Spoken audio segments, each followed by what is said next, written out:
When I turned 30, I stopped taking birth control, and I had been on birth control probably since I was like 15. And I stopped taking it partially just because I was like, I'm 30, I'm going to stop taking it. And then I also had that hope of like, I want to avoid the trying stage. And so I was just hoping that I would get pregnant naturally without even really trying. Um, and so about 9 months after that, so I was 30 years, 9 months old. So then we had him, or I had him taking like these supplements that I found online that were like all natural. They'll boost his sperm count. Um, and so then about a year of doing that, still weren't pregnant.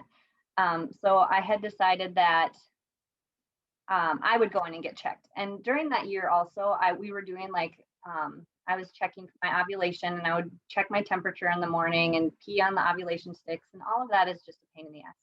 So that wasn't fun. Um, so then after a year of that, I went in to get my own like infertility checked out. And it turned out that I wasn't ovulating. Um, and at that point, they told me that I might have PCOS, but they didn't really have any sort of explanation. It basically told me it was unexplained infertility, which was really frustrating because I would have rather had known like what it actually was, so that I felt like I could do something about it. So they didn't really know what was going on. I didn't have all of the symptoms of PCOS. I had some of them. Um, so again, like it was just really confusing. And so then I said, well, what should I do? And so they recommended that I do IUI.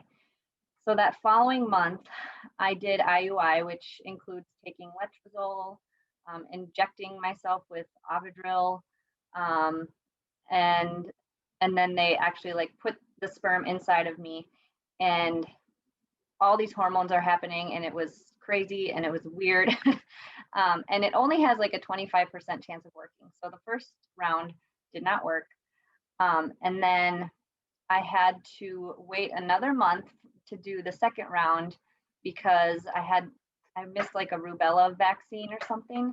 So that was frustrating that I had to wait to do the second round. And mind you, they say like that you should only do 3 or 4 rounds of IUI because it's only a 25% chance of working. Um, so like really it's kind of hopeless feeling in a way, like you don't really have a much chance of this working, and it's very expensive. So we did our second round in April of that year, and then also did not work. So we were going to do our third round in October of 2019, and I had my appointment scheduled. But then I think it was the Friday before that Monday that I had that appointment scheduled is when I saw you on Instagram. And I either ended up talking to you that day or the next day. And you and I had that conversation about what it would look like if I worked with you, and you talked about healing naturally and Yeah. talking about my trauma history and that it's all intertwined. And so I think I PayPal'd you that night and took a leap of faith, and then canceled my IUI appointment the next morning. So that's how I came to be with you. Like I felt like I was really healthy in my body, but I think that a lot of it also was like just my mindset was not very good, and you helped me discover that. I just still remember one of our sessions together, how I was talking about my anger, and I was just so angry, and you were telling me how like maybe that feels productive, but it's only productive in that moment, and then what you're really doing is creating an emotional block for the thing that you want most. Mm. And then you taught me that technique of sending empathetic joy and like Hmm. blessing others who are pregnant and having babies. And I remember thinking like, this is impossible, I can't do that, I'm just going to be angry forever. And I had also started like going sauna pods, and I remember just laying there starting to like do those things and like change the way I would think and like what I would actually want to say to those in my life that were getting pregnant. Like I wouldn't want to say like I'm mad at you. Like I want to feel happy for them. And so the more that I did that, the more that my mindset shifted. And I think that played a big role in it too. Okay, so a couple other things that were super helpful that you helped me think about are there were two different quotes. Um, you are not broken, you just think you are. And so that was a mantra that was really helpful for me. And then the other one was learning to trust my own body and that my body knows how to do what it was meant to do. And that for so long I had like stopped trusting in its ability to do the thing I wanted it to do most. And so that also was creating that block.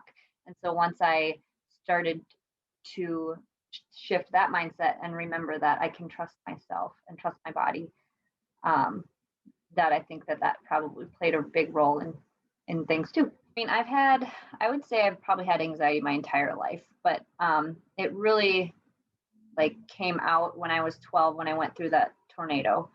And then for a lot of years after that, I did a lot of like unhealthy ways of coping with it. And all of those things probably did not help my body nor or my mindset. Um, and so, the work that we did, we talked a lot about my anxiety and how it's impacting my current thinking. And so that was a big part of, I'd heard about like thinking every day and meditating and doing the work, but it was kind of like I was like, oh, I could take it or leave it. But at the point of when I met you, it was kind of like, what else do I have to lose? Um, so I'll try it, and it obviously worked. I had a positive pregnancy test 4 weeks after I met you, which is amazing. I'm feeling good. I think that obviously with having a baby and then going through postpartum and all of the hormones with that have been challenging. But I think I'm finally feeling like I'm getting back to feeling like myself, um, and getting back into those things that I know are helpful, but also say there are other options out there, that it doesn't have to be whatever the medical field says, that not all of that is works, and it obviously didn't work for me. um, and so there are alternative options out there that do work, so you should call Justin.